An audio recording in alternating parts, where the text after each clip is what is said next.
É muito bom poder estar aqui com vocês. É muito bom poder conhecer vocês, né?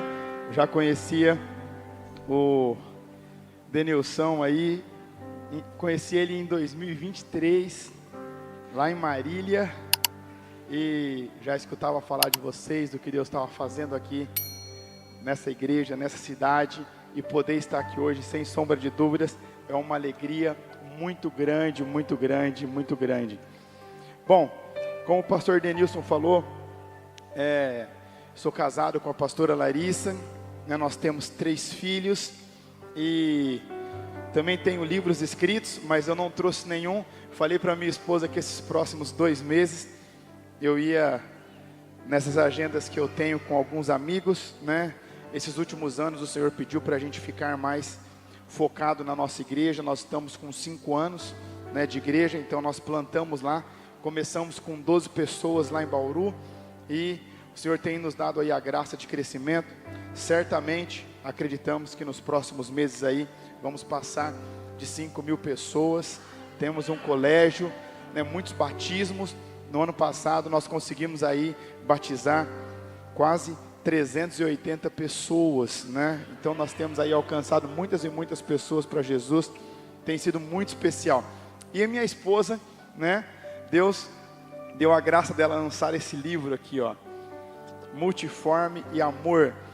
Ela vai falar aqui para mulheres, né? Nós temos mulheres aqui essa noite, sim ou não? E o que ela fala para mulheres, né? Ela vai fazer um paralelo sobre as 4 fases de uma mulher e o amor de Deus. Então aqui ela conta o testemunho dela, enquanto ela ainda foi uma tentante, né? Ela teve um problema no útero, então ela ficou aí por quase 3 anos para conseguir ter a primeira gestação. E ela vai fazer um paralelo com o amor de Deus nessa fase. Depois ela foi mãe, nós somos papais, né, do Cauã, o nosso primogênito. E ela faz aí um paralelo de como foi ser mãe de primeira viagem com o amor de Deus. E aí depois nós tivemos a nossa segunda bênção, né, a Larinha. E a Larinha, ela veio especial, né? A Larinha tem síndrome de Down. Então a Lari, ela também vai falar sobre a terceira fase que ela teve como mulher, ser mãe atípica e o amor de Deus. E aqui ela faz uma abordagem muito legal com as mamães que às vezes têm uma dificuldade em aceitar um laudo, né? E ela fala a importância da gente começar as terapias e os cuidados necessários ainda enquanto a criança tem meses de vida, ou ali logo nos primeiros anos de vida. E por fim, a 4ª fase que ela escreve de uma mulher com um paralelo com o amor de Deus é a Yasmin, a nossa última bênção, né? É a nossa filha por adoção, né? Ela chegou no passado para a gente, faz 1 aninho que ela está com a gente, e aí a Lara escreve como ser mãe por adoção e fazendo um paralelo com o amor de Deus. Então ela vai falar da fase tentante, dos 3 tipos de maternidade, fazendo um paralelo com o amor de Deus. E aí, Denilson, veio uma bênção que a gente não estava esperando, cara. Pegou a gente de surpresa, né? Ainda bem que eu sou operado, bem operado, hein? Né? Teve uma unção no mês de novembro e dezembro na igreja, e nós já temos 22 gestações lá na igreja, né? E algumas delas de mulheres que estavam tentando desde o início do casamento, 8 anos, 10 anos, 7 anos, e aí o Senhor visitou. Então, sem sombra de dúvida, você mulher vai ser muito abençoado. Você pode ir lá no final. Bom, mas quero ministrar com vocês o mês de agosto, né? Que vocês estão no mês de agosto, certo?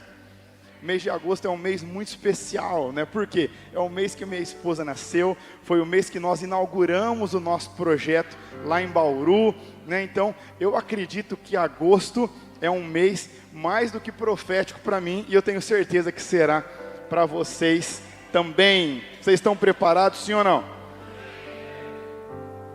Lá em Bauru a gente fala assim: se você tem juízo, vai embora agora, né? Depois a gente não se responsabiliza pelo que pode acontecer. Então pergunta para quem está atrás, fala: você tem juízo ou não? Se você tem juízo, vai embora. Depois não vai dar tempo e a gente não vai aí mais aceitar reclamação depois, né, Denilson? Porque eu vou embora, aí se vocês quiserem reclamar, vocês reclamam com ele, com a apóstola, e eu tenho certeza que vai ser demais. Bom, quero falar com vocês, mas antes o Senhor me pediu para dar uma palavra muito importante para a igreja e séria, né? Pro Denilson aqui. Deus me deu uma palavra alguns anos atrás e eu não sabia o sentido que ela iria fazer. Hoje eu sei, então eu vou falar para você. Vocês estão aqui em Campo Grande há quase uma década.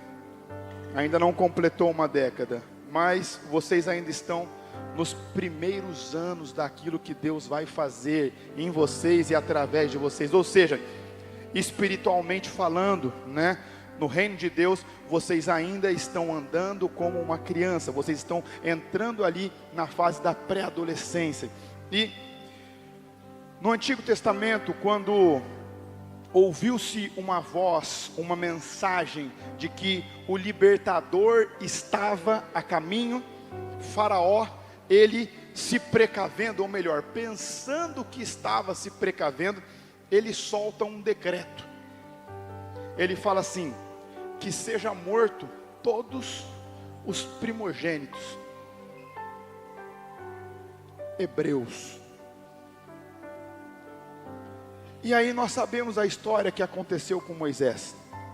A mãe dele foi lá, né?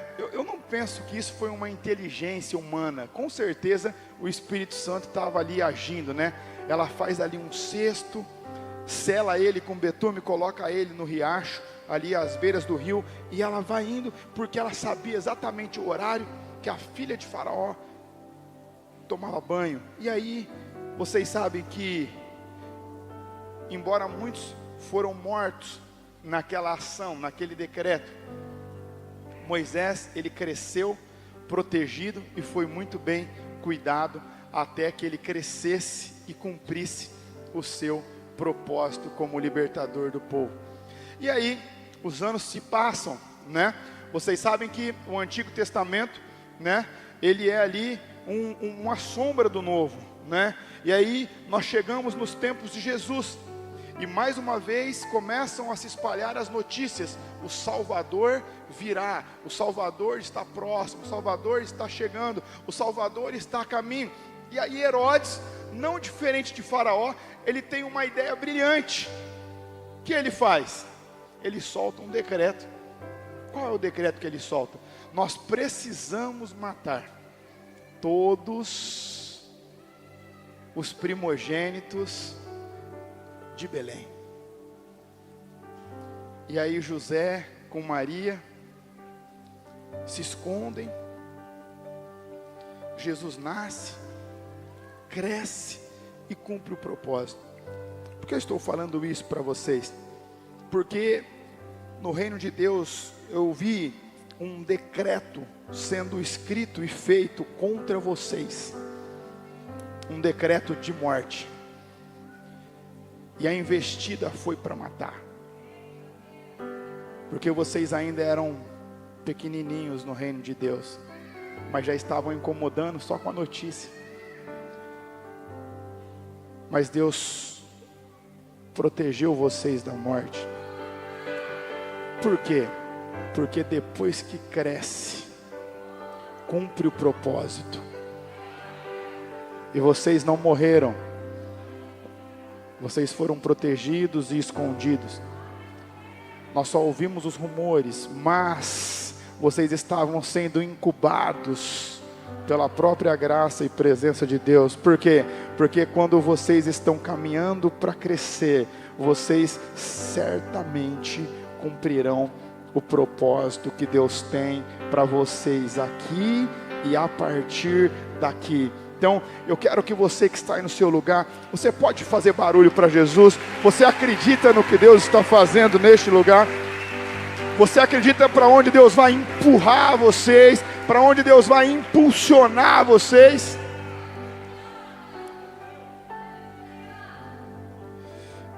O Espírito Santo de Deus, Ele vai fazer algo aqui. Nós estamos entrando em algo profético. Agosto é o final do 7º mês do ano e o início do 8º, ou seja, vai ser exatamente como vai acontecer aqui.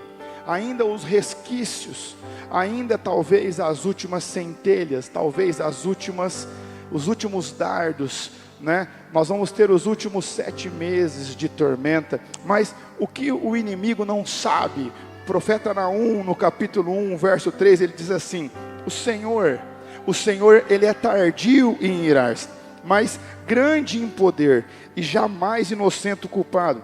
Por quê? Porque o Senhor tem o seu caminho na tormenta, e Ele também tem o seu caminho na tempestade. As nuvens se tornam como poeiras aos seus pés. O que isso significa? Significa que às vezes nós estamos no meio de tormenta, às vezes nós estamos no meio de uma tempestade, e a gente fica sem rumo, sem prumo, nós não sabemos onde devemos ir, nem para onde devemos ir, mas a grande questão é que o nosso Deus, Ele tem o seu caminho no meio da tormenta. Significa que nem no meio da tormenta nós ficamos desnorteados. Por quê? Porque aquele que nos guia, esse nunca perde os trajetos. Então entendam, vocês vão caminhar nesses próximos 7 meses, trabalhando em um alicerce profundo. Vocês vão ser como são a plantação de bambus. Vocês vão crescer as raízes de vocês. Ei, entendam, vocês vão crescer as raízes de vocês. Por quê? Porque as raízes precisam ser maiores do que os nossos olhos veem por cima da terra. Por quê? Porque quando acontecer de vir as tempestades, os vendavais, as raízes vão estar bem fincadas, bem fintadas em Deus. Então veja, essa é a palavra que Deus me pediu para trazer para vocês. Deus me pediu para que vocês soubessem que, de fato, o decreto era de morte. Mas o decreto não veio de Deus. Por isso Ele protegeu. Por isso Ele guardou. E agora vocês vão crescer. E não somente crescerão, mas certamente cumprirão o propósito pelo qual vocês vão passar. Você pode aplaudir Jesus no seu lugar? Quando nós olhamos para o que está acontecendo ao redor do mundo, quando nós olhamos o que está acontecendo ao redor das nações, Deus tem me dado a graça e o privilégio de pregar em várias partes do mundo, em várias partes do nosso Brasil, e nós temos visto o Senhor soprar o teu próprio Espírito de uma maneira muito intensa, de uma maneira muito rápida, e nós temos visto algumas igrejas com muito pouco tempo, assim como a que eu pastorei, fazendo coisas que humanamente são impossíveis, ganhando uma quantidade de pessoas que humanamente são impossíveis. Por quê? Porque o Senhor, Ele está escolhendo o coração daqueles que têm disposição. Então, a mensagem que eu quero deixar para vocês é de Abacuque, capítulo 3.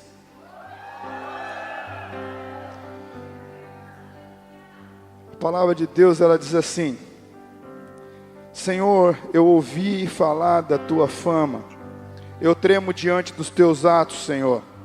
Faz outra vez, faz na nossa época, faz diante dos meus olhos as mesmas obras, faz com que elas sejam conhecidas no nosso tempo. Faz outra vez, Senhor. Esse é o tema que o Senhor nos deu para vivermos em Bauru, e eu quero compartilhar com vocês.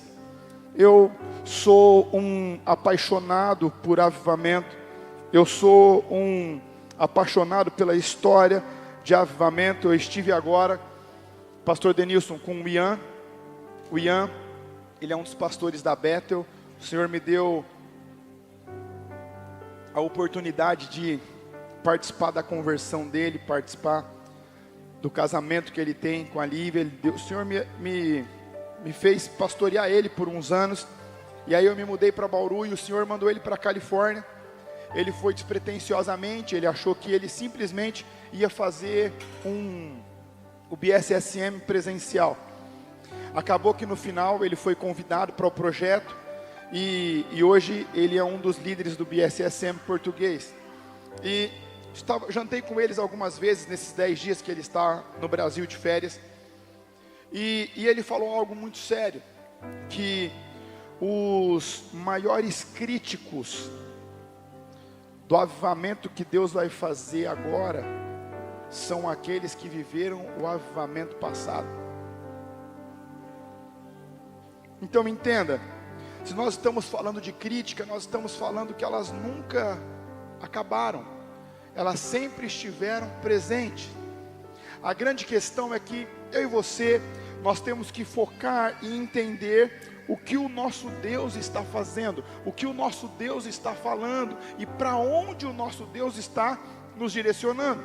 E nós sabemos que quando um profeta do Antigo Testamento ele falava, era o próprio Deus que estava comunicando com o povo.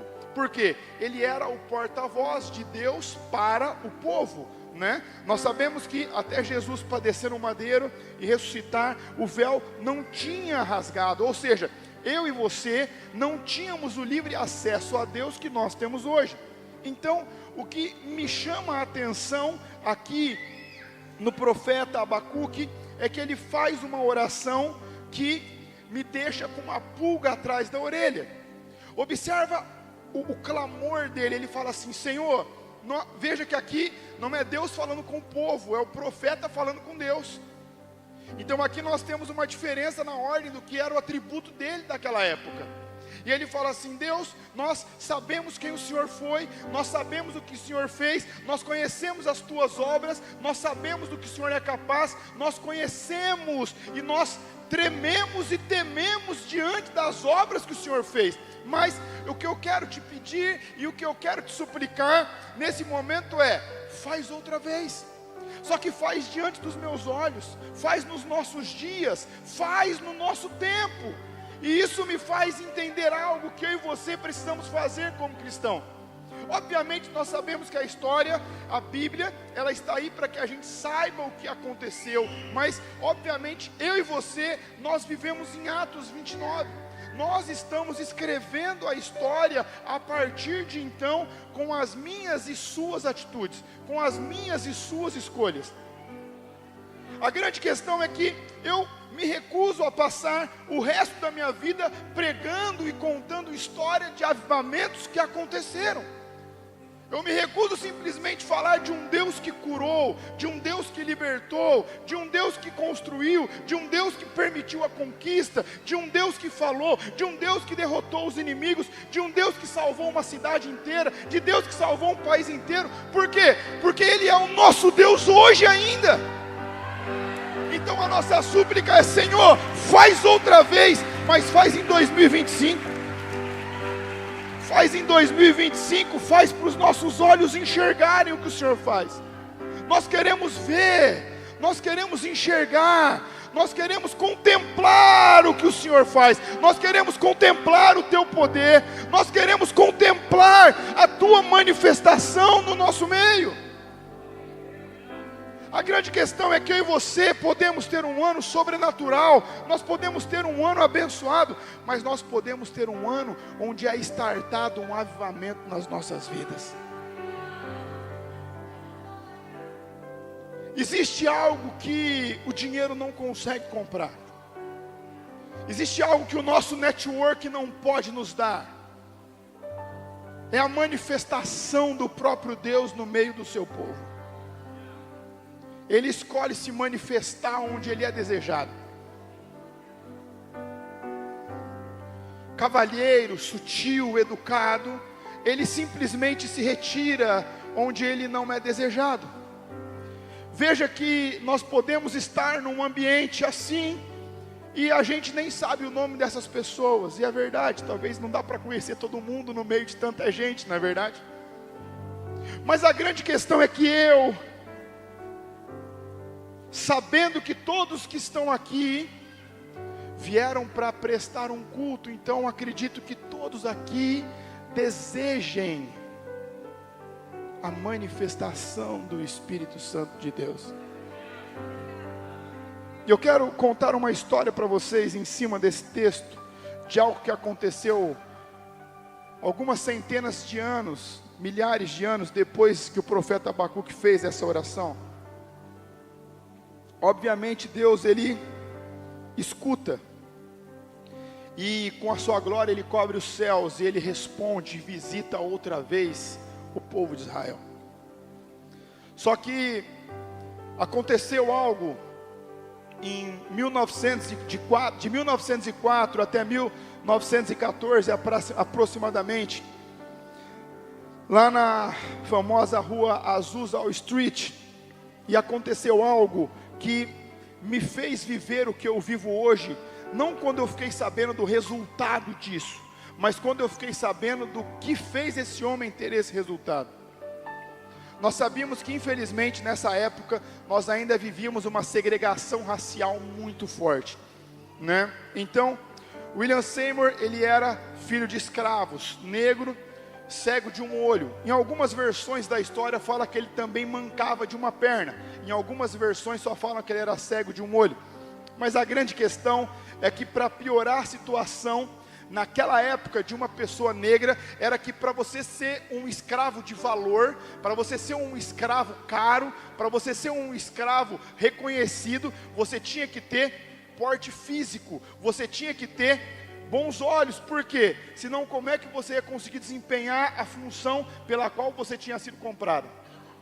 Então veja, ele era negro, cego de um olho, manco de uma perna e filho de escravo.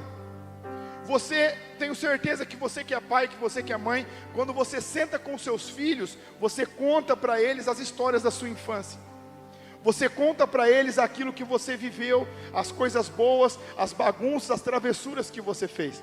Agora imagina só, o que nós podemos entender que os pais de William Seymour contavam para eles, para ele e para os irmãos. Certa vez separaram seu pai e sua mãe. Certa vez sua mãe foi castigada na frente do seu pai. Certa vez seu pai foi açoitado na frente da sua mãe.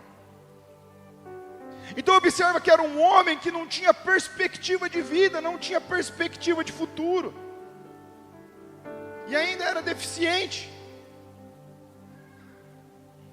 Mas ele se converte, e ele se converte e começa um fogo queimar no coração dele. Ele não conseguia controlar esse fogo.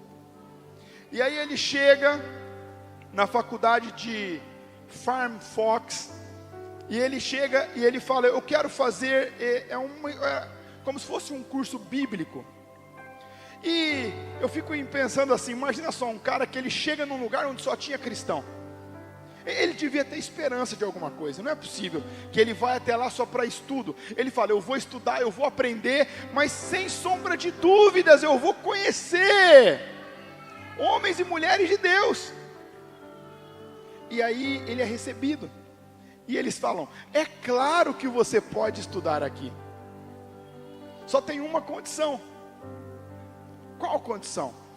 Como você é negro, você vai ter que assistir a aula do corredor. Você não pode entrar na sala de aula. E aí ele olha, ele fala: não, tudo bem, mas no corredor, no corredor. Mas lembre-se, tinha um fogo que queimava no coração dele. E ele faz todo aquele curso, quase 2 anos, do corredor. E aí ele se converte, e ele começa a fazer uma oração: Senhor, reaviva os Estados Unidos da América, muda a nossa economia, faz outra vez nos nossos dias, aviva o seu povo, reaviva as Américas, faz outra vez nas Américas. E ele saiu orando até que ele chega em uma igreja, uma pequena comunidade, e ele começa ali a pastorear aquela comunidade. e ele muito enérgico, cheio do fogo do Espírito, ele começa a ministrar sobre o Espírito Santo, ele começa a orar com imposição de mãos para que as pessoas recebessem dons do Espírito, e algumas pessoas começam a receber, outros começam a ficar receosos, e aí começa a ter um murmurinho na igreja: rapaz, mas esse cara aí está ensinando heresia, não sei o que, enfim. E aí, naquela época onde nós tínhamos os antigos donos da igreja, né? Aquelas famílias mais antigas e tradicionais. Eu sei que aqui em Campo Grande não tem isso, gente, mas no mundo afora tem, e é sério isso. Eles chamam o pastor depois de um dos seus cultos, né? E conversam com ele com muito amor, com muito carinho, e convidam ele para se retirar da igreja que ele pastoreava. Agora vamos fazer uma retrospectiva da vida dele. Nasce em um lar onde os pais eram escravos e crescem nessas condições. Contrai uma doença, fica cego de um olho, e alguns falam que manco de uma perna também. Se converte, tem uma esperança, e aí ele vai se matricular em uma escola onde ele poderia aprender mais do Deus que ele tinha entregado a sua própria vida. Lá ele é recebido com muito cuidado, com muito amor. Ele é colocado no corredor para fazer o curso separado dos demais alunos. Ele acaba de fazer, e aí ele começa a procurar um lugar para que ele pudesse trabalhar, e ele encontra uma igrejinha pequenininha. E ali ele começa a dedicar a sua vida, ele começa a orar, ele começa a ministrar sobre o Espírito Santo, ele começa a ministrar sobre os dons, e aí ele é convidado a se retirar. Fala a verdade, gente. Vocês acham que esse homem ainda deveria acreditar em um avivamento? Acreditar que Deus pudesse fazer alguma coisa nos Estados Unidos? Acreditar que poderia acontecer alguma coisa ainda da parte de Deus através da vida dele? Mas ele sai, e ele sai: Senhor, reaviva os Estados Unidos da América. Senhor, faz outra vez aqui na nossa nação. Senhor, traga temor para a nossa nação. Senhor, faz outra vez, faz nos nossos dias, faz diante dos nossos olhos, Senhor. E aí ele chega na famosa rua Azusa Street, número 317. E aí um casebre de madeira, e ali era o que ele conseguia, com um pouquinho de recurso que ele tinha, começar o trabalho. E ali ele começa a pregar sobre o Espírito Santo, ele começa a pregar sobre o avivamento, ele começa a pregar sobre o reavivamento das Américas, ele começa a pregar sobre os dons do Espírito. E dentro de pouco tempo, pessoas começam a ser batizadas com fogo, pessoas começam a ser batizadas com poder, e pessoas começam a ser curadas, pessoas começam a ser libertas, e não demora muito para o principal jornal do país, New York Times, fazer uma manchete com a foto dele de capa: pastor ensina heresia e prega sobre dons descontinuados na atualidade. Aí ele podia se entristecer mais um pouco, podia ou não podia? Mas ele continua: Senhor, reaviva as Américas, reaviva os Estados Unidos da América. Senhor, faz outra vez, faz nos nossos dias, faz no nosso país, faz em nós, faz através de nós. E de repente, certo dia, em 1907, o Espírito Santo, olhando para aquelas reuniões contínuas, ele resolve visitar aquela reunião. E o Espírito Santo veio tão forte que, veja, naquela época nós tínhamos jornais, nós não tínhamos televisão, nós não tínhamos internet, nós não tínhamos redes sociais, mas as nações ficaram sabendo do que estava acontecendo naquela rua, naquele casebre de madeira, e as nações começaram a ir ver o que estava acontecendo. Ei, o Espírito Santo começou a visitar aquelas pessoas, as pessoas chegavam nas ruas e próximos a chegar naquela rua, eles já começavam a ser tomados pelo Espírito Santo de Deus, eles já começavam a ser batizados com fogo, eles já começavam a ser curados antes de chegar até o lugar.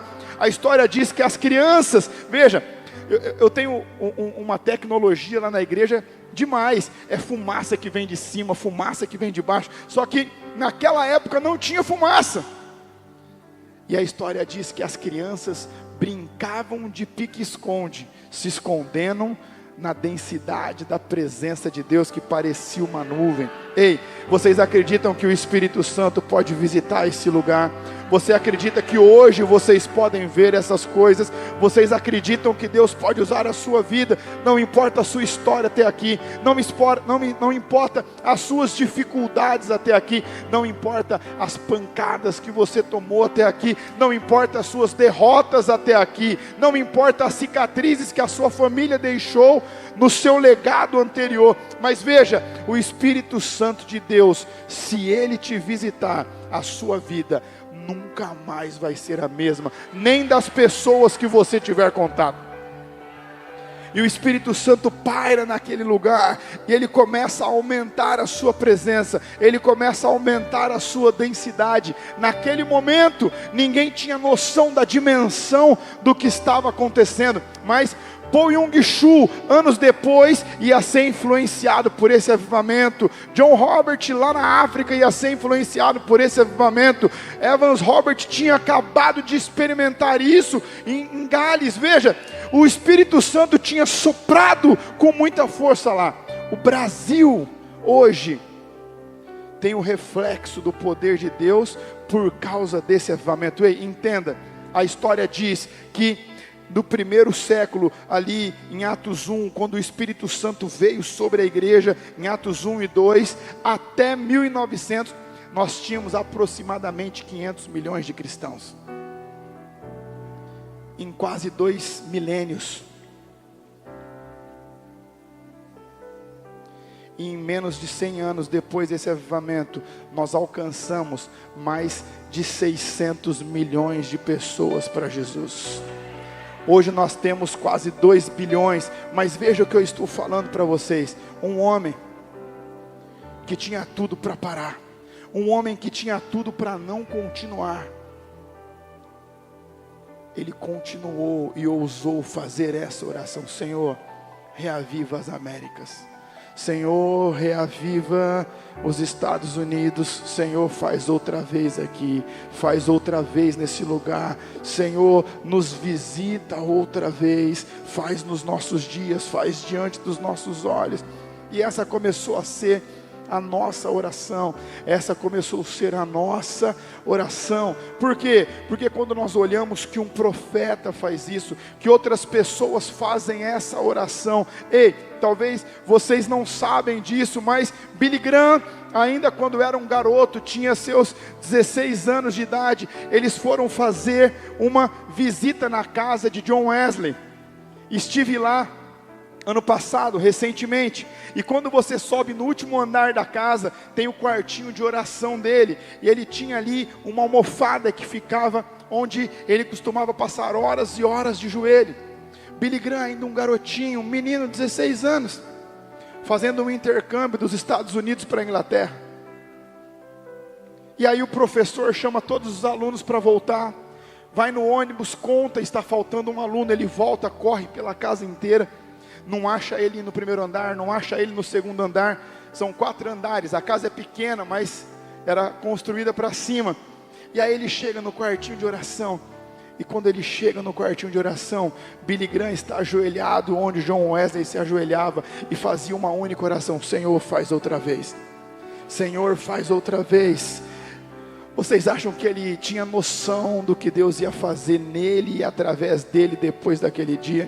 Ei, eu quero instigar você a fazer uma oração corajosa essa noite. Eu quero motivar você a fazer uma oração e ter uma fé audaciosa. Você pode pedir rapidinho, 2 minutos aí onde você está, feche seus olhos, levanta suas mãos, começa a falar: Senhor, faz outra vez na minha vida, Senhor, faz outra vez na minha vida, Senhor, faz aqui na minha família, faz aqui na minha comunidade, Senhor, faz em nós, faz através de nós.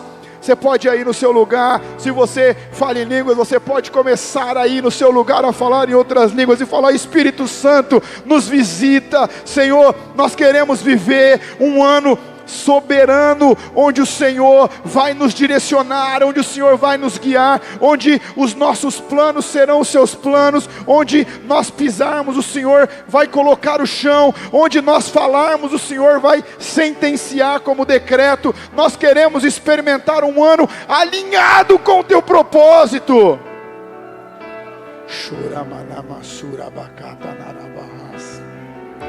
Senhor, aumenta o teu fogo neste lugar, Jesus.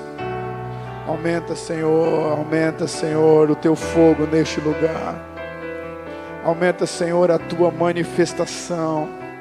Coloque, Senhor, o teu fogo incontrolável, como o Senhor colocou em Jeremias, um fogo que crescia, o consumia, e ele não podia controlar. Levante, Senhor, aqui os catalisadores de avivamento, aqueles que não dependem de álcool, aqueles que não dependem de gasolina, aqueles que é um fogo que o Senhor mesmo colocou no coração deles, em nome de Jesus, em nome de Jesus. Continue aqui comigo mais um pouquinho. Veja, William Seymour, ele sai e ele começa a pregar o evangelho, e as pessoas, o mundo começa a ir até a Los Angeles, começa a ir até a Rua Azusa. E eu fico pensando, quando o Senhor fala que Ele vai preparar para nós uma mesa na presença dos nossos inimigos, eu não acredito que seja algo afrontoso, mas algo para sentenciar: vocês estavam errados. Eu fico imaginando o William Seymour sentando ali, depois de muito conhecido, ou recebendo na sua congregação, os alunos que fizeram ali o curso bíblico com ele. William, você lembra de nós? Cara, eu lembro pouco, porque como eu ficava fora da sala, eu não tinha muito contato, né? Então eu me lembro muito pouco disso. Eu fico pensando, os irmãos da igreja que convidaram ele para se retirar dela. William, você lembra de nós? Eu lembro. Vocês me chamaram depois de um culto, né? E vocês pediram para que eu me retirasse da igreja. Eu lembro disso. Eu fico imaginando os redatores do New York Times, com aquele ponto turístico, por 7 anos, o lugar mais visitado dos Estados Unidos da América. Rapaz, como é que nós vamos noticiar isso agora? Nós noticiamos um negócio, e o que está acontecendo? O que nós vamos fazer agora? Ei, e veja, e você acha que ele estava preocupado com isso? Não estava. Por quê? Porque a vontade e a oração dele era genuína. Senhor, reaviva os Estados Unidos da América. Senhor, faz outra vez aqui nos Estados Unidos. É a mesma oração de Abacuque. Você acha que ele estava preocupado em fugir do atributo dele e falar: Deus, o Senhor fez tanto, nós escutamos tantas histórias, nós escutamos tantas obras magníficas que o Senhor fez nos nossos antepassados, mas faz outra vez, faz diante dos meus olhos. Ei, veja, quando eu era ainda um menino, não que eu seja velho hoje, mas o tempo passa para todo mundo, não é verdade? 20 anos, tinha acabado de me converter, apaixonado por Jesus. Começamos a ler sobre isso, começamos a buscar isso, começamos: Senhor, se isso aqui é o Senhor que faz no nosso meio, faz nos nossos dias. Eu lembro a primeira vez, pastor, que um culto de jovens, tinha uns 400, 500 jovens, lá em Marília ainda, no templo antigo, da 9 de julho, não sei nem se você conheceu da 9 de julho, você já foi na Goiás? Um templo pequeno, tinha um mezanino, ele era estreito, só que ele era um pouco mais comprido. Na hora da adoração assim, de repente alguns jovens começaram a cair sozinhos, cair e se ajoelhar, e começaram a confessar os pecados. E eles começaram a confessar em voz alta: Jesus, me perdoa por causa disso, Jesus, me perdoa por causa daquilo.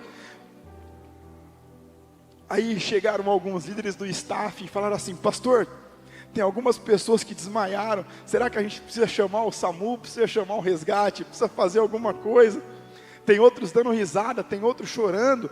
Pastor, tem outros ali confessando os pecados em voz alta. Eles não estão nem com vergonha de falar o que eles fazem de errado. Aí nós entendemos, o Espírito Santo começou a nos visitar. Por quê? Porque onde Ele começa a visitar, tem uma convicção de pecado. Você confessa porque você não quer ter mais nada que te impede de ter um relacionamento com Ele. Você não quer ter mais nada que obstrui o canal de comunicação de Deus com você. É por isso que o salmista Davi, no Salmo 51, ele diz assim: Senhor, se ainda existe alguma coisa em mim, expurga de dentro de mim, arranca de dentro de mim, traz diante dos meus olhos. Por quê? Porque ele não queria perder a comunhão com o Espírito de Deus por nada. Quando você tem uma visitação de Deus na sua vida de forma poderosa, você não quer perder isso por nenhum outro tipo de prazer que a vida pode te dar, por nenhum outro tipo de conforto que o dinheiro pode te dar. Por quê? Porque você conhece algo que é impossível o ser humano produzir. É impossível o ser humano produzir. E veja que o Espírito Santo, ele está disponível para você. O Espírito Santo de Deus está disponível para você. O nosso Deus é o mesmo Deus ontem, é hoje, será eternamente. Ei, mas a grande questão é: será que a nossa fé tem sido a fé dos nossos antepassados? Eu acredito que pode ser. Eu acredito que você pode fazer uma oração perigosa essa noite. Eu acredito que você pode ousar a ter uma fé audaciosa essa noite. Senhor, me visite como o Senhor nunca visitou na minha história. Eu quero ser tocado pelo Senhor como eu nunca fui tocado na história, desde o dia que eu me converti. Por quê? Porque às vezes é normal. A gente se acomoda. A gente se acostuma. Eu falo por mim. Tinha feito 4 períodos de 40 dias de jejum só na água, me trancava no quarto e passava horas e horas orando, né? Aí a gente acha que a gente já fica sabido, que a gente sabe de tudo, a gente acha que... E aí, 2022, final da pandemia, o Subirá entrou em contato com o pastor Domingos para fazer um tour ali na região, e nós recebemos ele, e aí ele tinha acabado de lançar o livro dele, A Cultura do Jejum. Subirá, senta para jantar, a gente começa a conversar. Aí ele fala assim: por que você parou? Aí eu parei o quê? O jejum. Aí você vai tentar dar justificativa, né? Porque a pandemia, pandemia, 3 anos de pandemia. Mas não era por causa da pandemia. Porque eu já fiz bastante, será mesmo que nós fizemos bastante? Mas é porque tanta gente já foi curada, tanta gente já foi batizada com o Espírito Santo. Nós vivemos uma visitação tão forte lá em Marília. E depois, eu lembro que eu orei tanto, eu busquei tanto para Deus visitar Bauru, para as curas começarem a acontecer em Bauru, para os milagres começarem a acontecer em Bauru. E aí, às vezes a gente dá uma parada, a gente cansa, ou a gente acha que já está bom, mas a gente se esquece que o Espírito Santo, ele é inesgotável, ele não acaba. O banquete vai ser do tamanho da sua fome. Deus é ilimitado, você que limita o que Ele pode fazer, ou o que Ele pode te entregar. Quando nós fomos agora, apóstolo Denilson, lá para o lugar que você conheceu, nós tínhamos 13 mil reais no caixa, nós assinamos um contrato de 20 milhões de reais, e depois nós gastamos mais 11 na reforma. E foi uma loucura, e nós vimos literalmente o maná cair do céu. Nós vimos anjos trabalhando, porque a gente não ia ter como finalizar a obra num curto espaço de tempo. São 17.500 metros de área construída, não de terreno. E eu achei que estava bom. Mas o Senhor me fez ir num lugar essa semana. E eu pisei nesse lugar, um lugar de quase 16 alqueires. Eu comecei a ver o que Deus poderia fazer. E ao mesmo tempo me veio uma crise de humanidade, sabe? Eu não sou capaz, eu não posso. E eu escutei o Espírito Santo falar assim: é por isso que não é você que vai fazer. Não me impeça o Espírito Santo. Não me impeça o Espírito Santo. E ainda quando garotos, nós começamos a ver o Espírito Santo se mover, as pessoas chegavam, as pessoas passavam na calçada do templo antigo, lá em Marília ainda, e as pessoas caíam de joelhos e começavam a confessar os pecados. Nós tínhamos fugitivos da cadeia que voltaram para falar com os delegados e com os juízes, para falar assim: eu ainda preciso cumprir a minha pena, eu preciso falar a verdade. Enquanto eu estava no processo, eu menti, e eu estou aqui para falar a verdade. Por quê? Porque o Espírito Santo convenceu eles. Porque o Espírito Santo convenceu eles. Alguns voltaram para a cadeia, ficaram mais 1 ou 2 anos presos e depois saíram, mas saíram sem nenhuma pendência para ser acusado. Por quê? Porque eles não queriam perder a comunhão com o Espírito Santo. A minha oração é para que 2025 vocês possam ser visitados poderosamente pelo Espírito Santo de Deus, que vocês possam ter a estrutura de vocês chacoalhadas pelo poder de Deus. A minha oração é para que vocês conheçam o poder do Deus que vocês servem. Ei, não impeçam o Espírito Santo, não limitem o Espírito Santo, independente de qual área da vida de vocês. Seja no casamento, Ele pode fazer. Seja na sua saúde, Ele pode fazer. Seja nas suas finanças, Ele pode fazer. Seja na sua frustração com a religião, Ele pode te mostrar como Ele pode curar o coração de alguém. Não importa o que aconteceu com você, não importa se o seu filho está perdido, se o seu filho está alongado, não importa. O Espírito Santo de Deus, Ele é capaz de fazer todas as coisas voltarem para o seu lugar de origem. Todas as coisas. Mas eu e você precisamos ter essa oração genuína no nosso coração. Faz outra vez, Jesus. Faz diante dos meus olhos. Faz diante dos meus olhos. Faz diante dos meus olhos. Aprenda isso. Não há nada que você pode receber que substitua a manifestação de Deus na sua vida. Veja, eu quero que vocês entendam. Eu estou vendo algumas pessoas mais velhas aqui. Quando eu falo de Deus se fazer presente no nosso meio, eu não estou falando da onipresença de Deus. Nós sabemos que o nosso Deus é onipresente, mas nós também sabemos que Ele não se manifesta em todos os lugares. Mas que nós possamos viver e ter fé a tal ponto que aqui seja um lugar onde Deus escolheu se manifestar. Que as pessoas possam falar: viu, vamos onde Deus se manifesta. Que a sua casa possa ser um lugar da manifestação de Deus. Que Deus possa se manifestar através da sua vida. Que Deus possa se manifestar no ajuntamento de vocês aqui. Que o Espírito Santo de Deus possa fazer outra vez aqui na cidade de Campo Grande. Ei, uma aliança indissolúvel. Uma aliança indissolúvel. O nosso Deus é um Deus de aliança, e Ele não se agrada quando as alianças são quebradas. Alianças indissolúvel. Ela não tem começo, ela não tem meio, ela não tem fim. Ela é contínua. Por que ela é contínua? Porque não é para ela ser quebrada.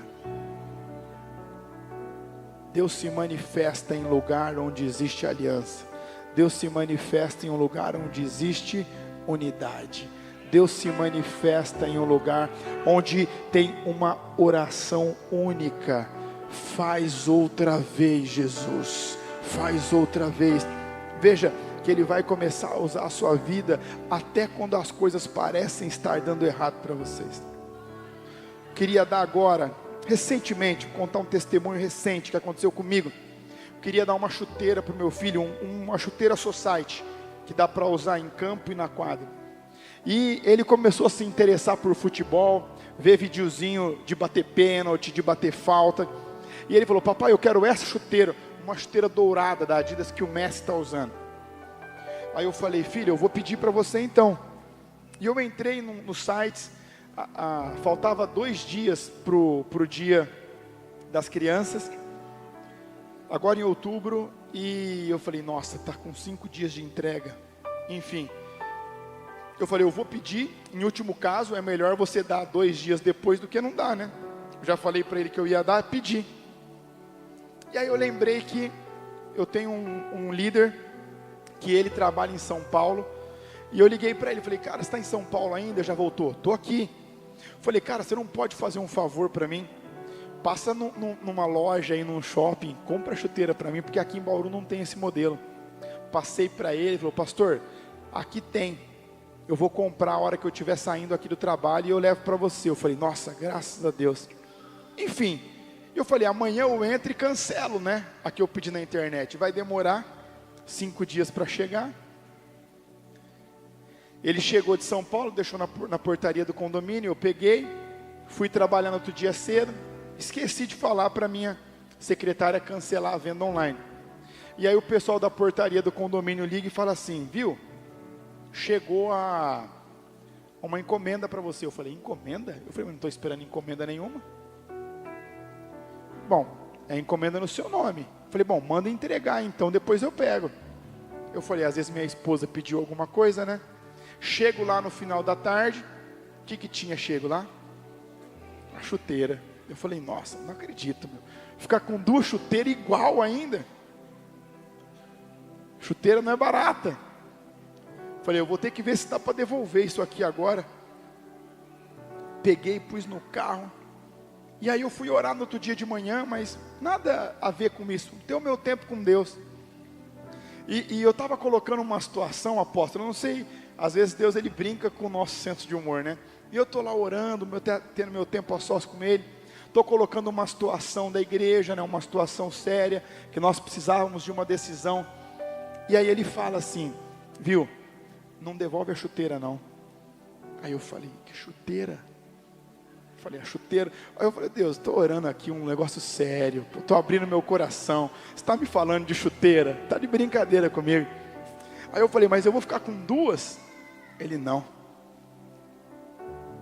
Essa chuteira, eu escutei alguns dias atrás uma criança orando e falando assim: papai, mamãe, eu quero muito essa chuteira. E aí a mãe dele falou assim para ele: filho, ora para Jesus, porque o papai e a mamãe não tem condição de dar chuteira para você. E ele foi e orou: Jesus, eu queria muito essa chuteira de dia das crianças. E eu falei: Deus, mas quem é essa criança? Era uma criança que estudava com meu filho.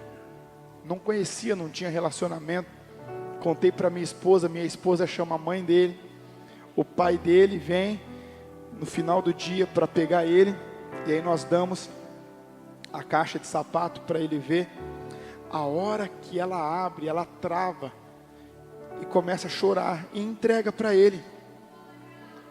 E aí ele fica estático assim, olhando, sem saber o que estava acontecendo. Mas aí quando a mãe consegue voltar a respirar normal, ela fala assim: tá vendo, filho? Até a cor que você pediu é essa. Então entendam, na minha cabeça foi um erro. Eu estava bravo. Ficar com 2 chuteiras igual, como é que eu vou devolver essa outra? Vai ter que pagar o frete para devolver, dor de cabeça. Porque você sabe que internet é bom para entregar, né? Mas depois quando você agenda coleta para buscar, é aquela loucura, não é verdade? Mas Deus estava fazendo certo, não tinha nada errado. São nos pequenos detalhes. Nos pequenos detalhes. até com que você achar que está errado, Deus está fazendo para que chegue onde Ele quer que chegue.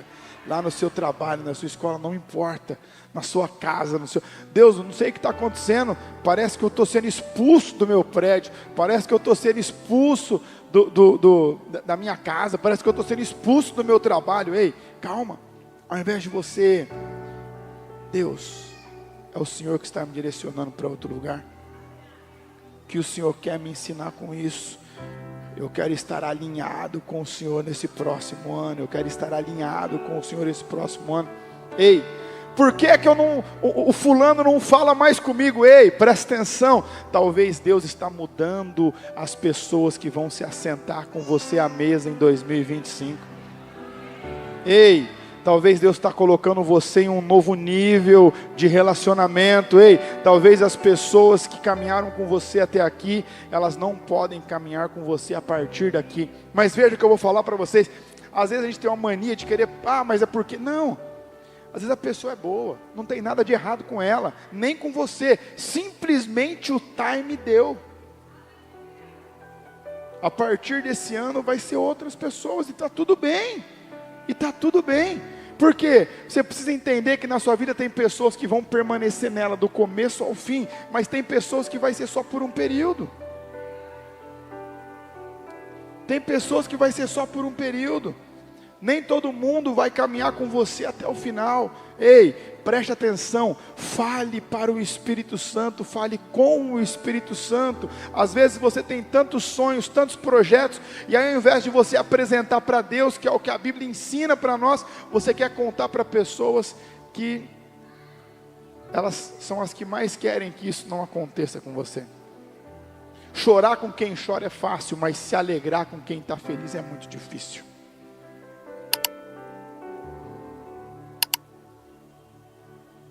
Consolar quem está na desgraça é a coisa mais fácil do mundo, mas celebrar quem está conquistando é a coisa mais difícil do mundo, para quem não quer ver você crescer, para quem não quer ver você celebrar, para quem não quer ver você prosperar.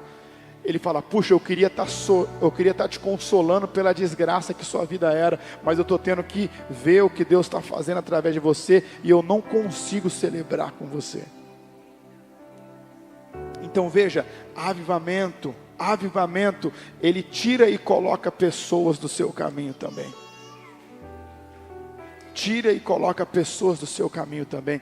Então, que em 2025 possa ser um ano onde você esteja alinhado com o Espírito Santo de Deus, que possa ser um ano onde você possa ver a obra de Deus se materializar por onde você passar, que você possa ver a conversão das pessoas que você orou por anos acontecer, que você possa ver a restauração às vezes de pessoas que você orou, da seu familiar, às vezes o seu pai, a sua mãe, o seu irmão, que 2025 você possa falar, Senhor, o Senhor fez outra vez, só que dessa vez Ele fez na minha vida, só que essa vez Ele fez na minha história, e que você possa sentar para conversar com pessoas e falar assim, o nosso Deus fez e faz, e eu vou contar para você o que Ele fez na minha vida, eu vou contar para você o que Ele mudou na minha vida, eu vou contar para você o que Ele fez na minha família, o que Ele fez no meu casamento, o que Ele fez nas minhas finanças. E aí as pessoas vão parar e falar assim, é verdade, porque eu lembro de você. Quando eu me converti em Marília era engraçado, porque as pessoas falavam, mas você? Mas não era você que... Era eu mesmo. Só que depois que Jesus chegou na minha vida, tudo ficou diferente.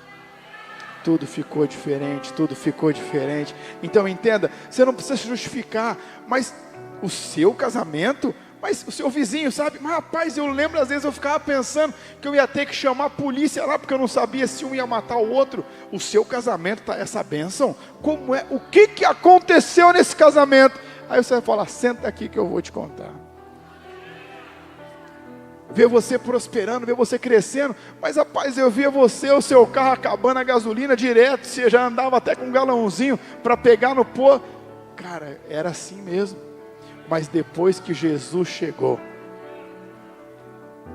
nunca mais foi do mesmo jeito. Depois que o Espírito Santo me visitou, lá no seu trabalho, a mesma coisa. Cara, mas você que era o cara que ficava provocando a gente no grupo, você que era o cara que fazia... É verdade. Mas depois que Jesus chegou na minha vida, meu amigo, as pessoas vão ver a pregação da sua vida com os olhos, antes de escutar com os ouvidos. Isso acontece com aqueles que contemplam a manifestação de Deus. O Senhor se encarrega de testificar a obra dele na sua vida. O Senhor se encarrega de testificar que Ele é com você, sem você precisar verbalizar. A equipe de louvor pode subir.